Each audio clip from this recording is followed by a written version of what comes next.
नहमदु नसल्ली अला रसूलिल करीम अम्मा बाद वाउज़ु बिल्लाहि मिनश शैतानिर रजीम बिस्मिल्लाहिर रहमानिर रहीम रब्बि इश्रह ली सदरी व यस्सिर ली अमरी वहलुल उक़दतम मिन लिसानी यफ़क़हू क़ौली। अस्सलामु अलैकुम रहमतुल्लाहि व बरकातुहू।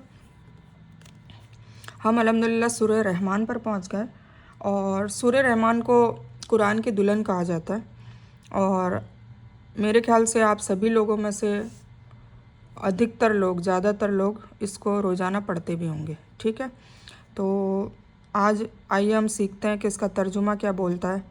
हमेशा से हमने सिर्फ़ अरबी में उसे पढ़ा है। ठीक है, तो आज हम इसको जानने की कोशिश करते हैं कि अल्लाह ताला सूरह रहमान में हमें क्या कहना चाहते हैं। तो हम स्टार्ट करते हैं। औज़ु बिल्लाहि मिनश शैतानिर रजीम बिस्मिल्लाहिर रहमानिर रहीम। सूरह रहमान मदीने में नाजिल हुई। इसमें 78 आयतें और 3 रुकू हैं। मैंने आपको पहले भी याद दिलाया था, अभी फिर याद दिला रही हूँ कि ये मदीने में उतरी है। मतलब इसमें हिकमत की और अखलाक की और मामलात की, तौर तरीके, लाइफस्टाइल जीने के, ये सब चीज़ें बताई गई होगी। ठीक है, मदीने में है ना। ठीक है, तो अल्लाह के नाम से शुरू करता हूँ जो बड़ा मेहरबान निहायत रहम करने वाला है। रहमान और रहमान है ना। रहमान ने कुरान सिखाया। किसने सिखाया? रहमान ने।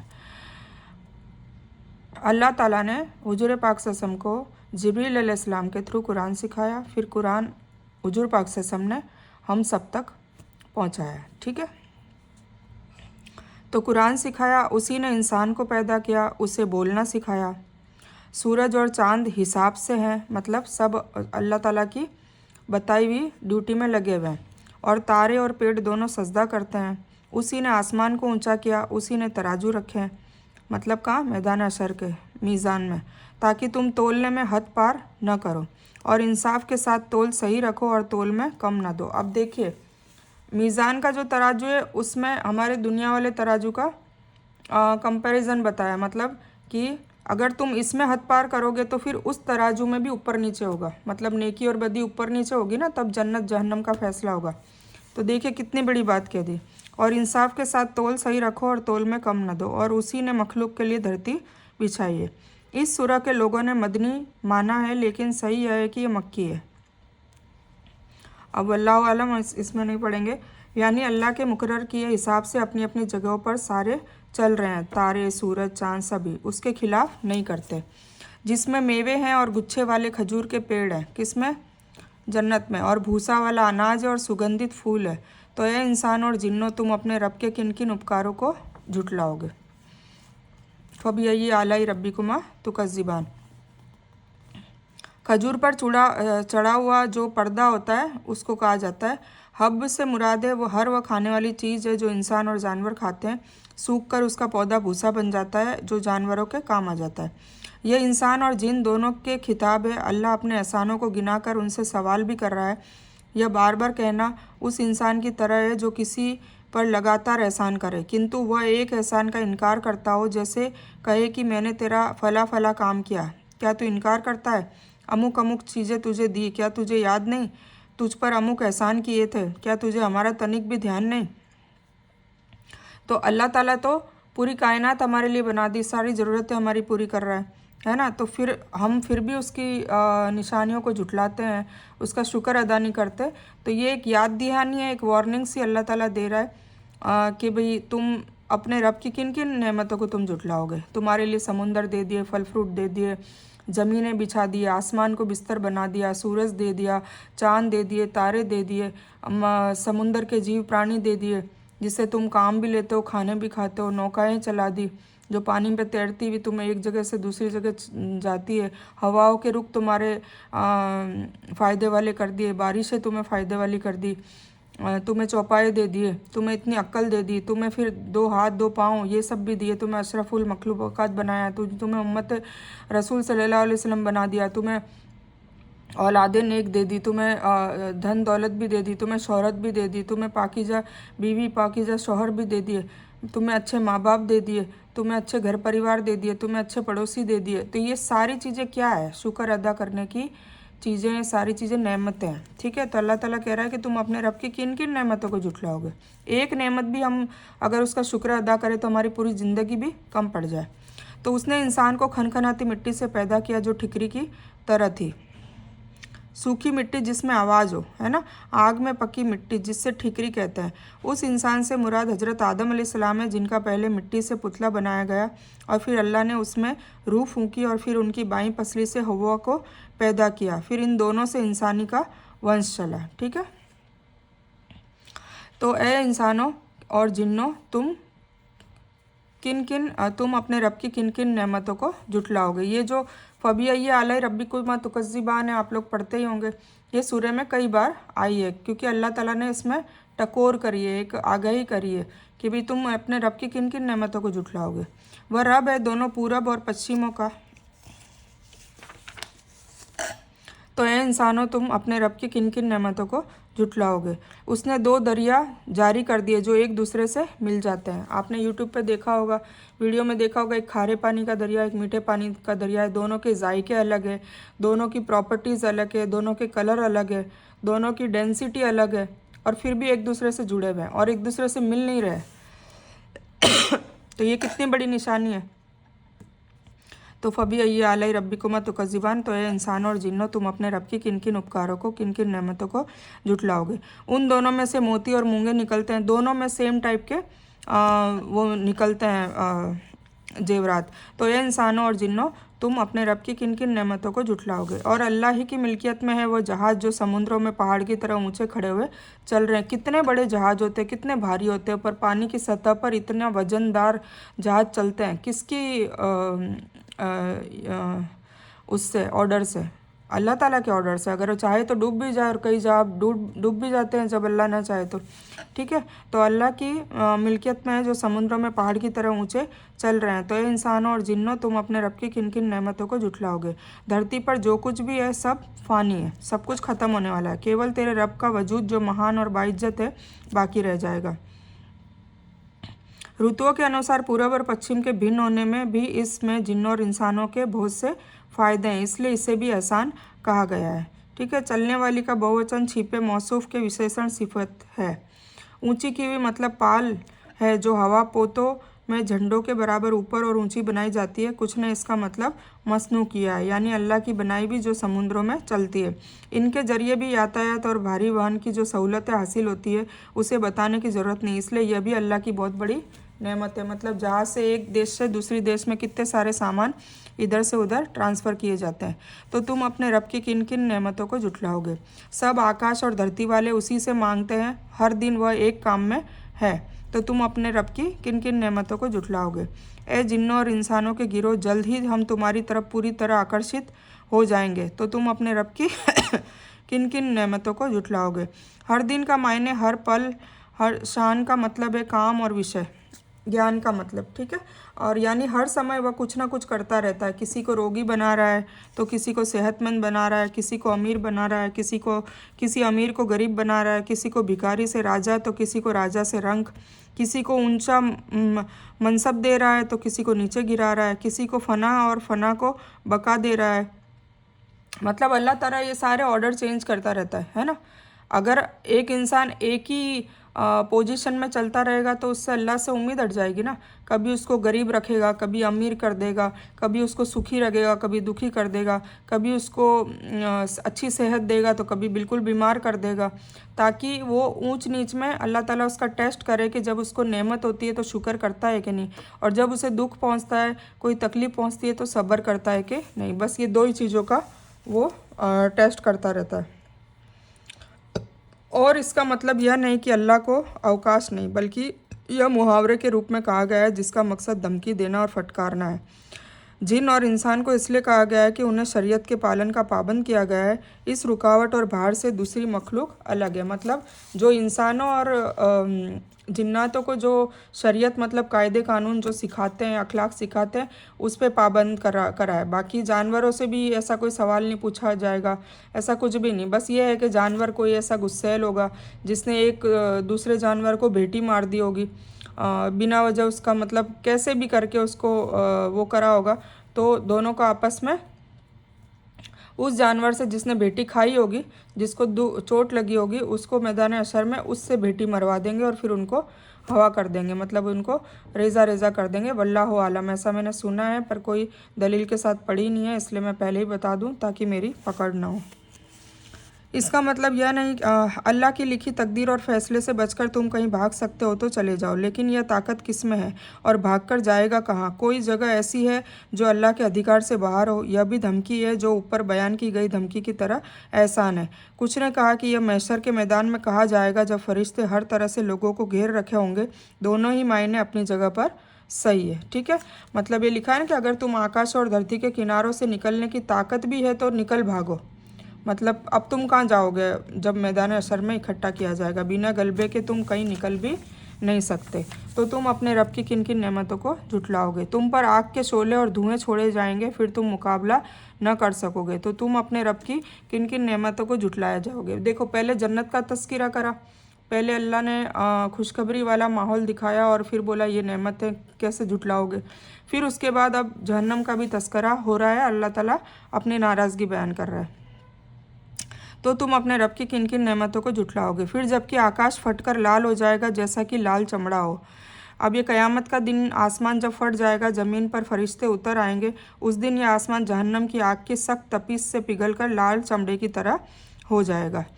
उस दिन किसी इंसान और किसी जिन्नात से उसके पापों की पूछताछ न की जाएगी। तो तुम अपने रब की किन किन नेमतों को झुठलाओगे?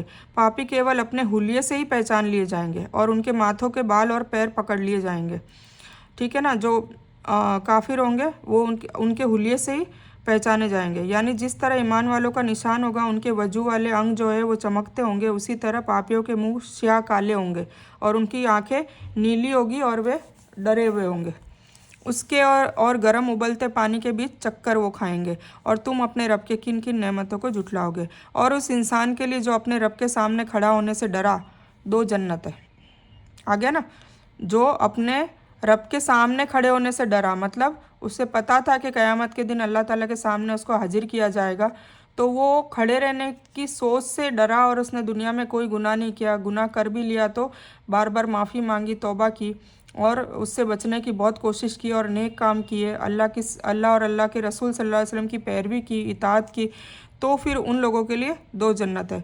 तो तुम अपने रब की किन किन नेमतों को झुटलाओगे? दोनों जन्नतें बहुत डालियों वाली, शाखाओं वाली होगी, मतलब बहुत हरियाली होगी। तो तुम अपने रब की किन किन नेमतों को, मतलब देखो अब बीच में दोजख का तस्करा आ गया, वापस से जन्नत की बात आई है। उन दोनों जन्नतों में 2 बहने वाले चश्मे भी होंगे। ठीक है ना, उसमें नहरें होंगी। उन दोनों में हर तरह के मेवों के जोड़े होंगे, मेवे होंगे खूब सारे। तो तुम अपने रब की किन किन नेमतों को झुटलाओगे? जन्नत में रहने वाले ऐसे फर्शों पर तकिए लगाए हुए होंगे जिनके अस्तर मोटे रेशम के होंगे और उन दोनों जन्नतों के मेवे बहुत करीब होंगे। हदीस में आता है कि 2 बाग चांदी के हैं जिनके बर्तन और सभी चीज़ें चांदी की होंगी, 2 बाग सोने के हैं उसके बर्तन और सभी चीज़ें सोने की होंगी। ठीक है, तो सूरतुर रहमान के कुछ कथनों में, हदीसों में है कि सोने के बाग खास ईमान वालों के लिए होंगे और चांदी के बाग आम ईमान वालों के लिए होंगे। जैसा जिसने कोशिश की होगी, जैसा जिसका दुनिया में अल्लाह के रास्ते में जो काम उन्होंने किया, जो कोशिशें उन्होंने की, उस हिसाब से उनको दर्जात मिलेंगे। एक का नाम तस्नीम होगा और दूसरे का नाम सलसबील। जो 2 जन्नतों के बारे में बताया ना, उसका तस्करा हो रहा है। तो तुम अपने रब की किन किन नेमतों को झुटलाओगे? वहाँ शर्मीली नीचे निगाहे वाली हूरें हैं जिन्हें उनसे पहले किसी जिन्नात और इंसान ने हाथ भी न लगाया होगा, एकदम पाक साफ, कभी किसी ने छुआ नहीं होगा, मतलब कुंवारियाँ होंगी। यानी कुंवारी होगी, इससे पहले वह किसी से विवाह में नहीं रही होंगी। यह आयत और इससे पहले की कुछ आयतों से साफ तौर से मालूम होता है कि जो जिन्नात ईमान वाले होंगे वे भी ईमान वाले इंसानों की तरह जन्नत में जाएंगे और उनके लिए भी वही होगा जो दूसरे ईमान वालों के लिए होगा, क्योंकि जिन्नात में भी अच्छे और बुरे दोनों लोग हैं। एहसान का बदला एहसान के सिवाय क्या है? मतलब जिन्होंने दुनिया में उनकी अल्लाह की मखलूक पे एहसान किया होगा तो अल्लाह ताला उस पर भी एहसान करेगा। तो पहले एहसान से मुराद नेक काम और अल्लाह के हुक्म का पालन है और दूसरा एहसान उसका बदला यानी जन्नत और उसकी सुख सुविधा है। मतलब एक एहसान उन्होंने अल्लाह पर किया मतलब अल्लाह का कर्जा, कभी सुनते हो आप अल्लाह का कर्जा दो या अल्लाह की राह में, तो वो अल्लाह का एहसान। तो ये सब क्या है? ये अल्लाह की मखलूक पे हमें एहसान करना है, चाहे वो इंसान हो, रिश्तेदार हो, इंसानों में रिश्तेदार हो, पड़ोसी हो, ये सारे रिश्ते आ गए। फिर चलता, राहगीर, मुसाफिर, सब मिस्कीन, यतीम, सब लोग आ गए। और फिर दूसरी और मखलूक है, चरिंदे, परिंदे, पशु, मछलियाँ, तालाब की मछलियाँ, सब के लिए आ गया। तो जितना एहसान आप करोगे उतना एहसान अल्लाह ऊपर करेगा। जितना हम लोगों को यहाँ माफ़ करेंगे इतना अल्लाह ऊपर माफ़ करेगा। जितना हम यहाँ पर लोगों की खिदमत करेंगे इतना अल्लाह इनामत देगा। तो जो हमें ऊपर चाहिए और दुनिया में भी चाहिए, ऐसा नहीं कि सिर्फ ऊपर। हम पढ़ते हैं ना रब्बना आतीना फिद दुनिया, मतलब हमारी दुनिया भी अच्छी, उसमें भी भलाई दे दे और आखिरत में भी भलाई दे दे, हम कहते हैं ना बार बार, तो दुनिया भी भली हो जाती है। और सबसे ज़्यादा क्या होता है, जब इंसान जब अल्लाह ताला बंदे से प्यार करने लगता है तो उसको दीन की तरफ ले आता है। तो आप सभी लोगों को मुबारक है कि आप लोग कुरान शरीफ का तर्जुमा सुन रहे हैं, तो आप लोग से अल्लाह मोहब्बत कर रहा है, कहीं ना कहीं किसी न किसी दर्जे से वो मोहब्बत कर रहा है, तभी आप लोग यहाँ पर बैठे हो। वरना कई हज़ारों और लाखों और अरबों खरबों की तादाद में कुछ लोग क्लब हाउस में बैठे हैं, कुछ लोग बियर बार में बैठे हैं, कुछ लोग डांस क्लासेस कर रहे हैं, कुछ लोग गंदी हरकतें कर रहे हैं, कुछ लोग लड़ाई झगड़े में मशगूल है, कुछ लोग ब्याजखोरी में मशगूल है, कुछ लोग हरामखोरी में मशगूल है।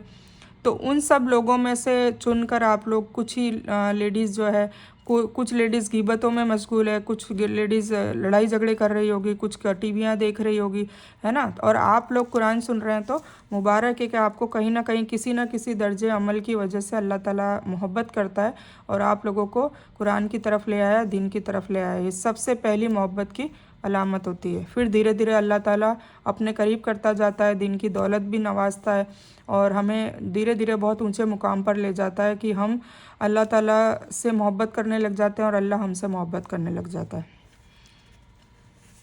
सुभान अल्लाह। तो तुम अपने रब की किन किन नेमतों को ठुकराओगे। उनमें दो तेज चलने उबलने वाले भी चश्मे। अब देखो, अब फिर से दोजक आ गई, जन्नत दोजक, फिर वापस जन्नत दोजक।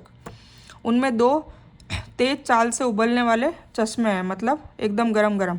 तो अपने रब की किन किन नेमतों को झुठलाओगे। उन दोनों में मेवे और खजूर और अनार होंगे।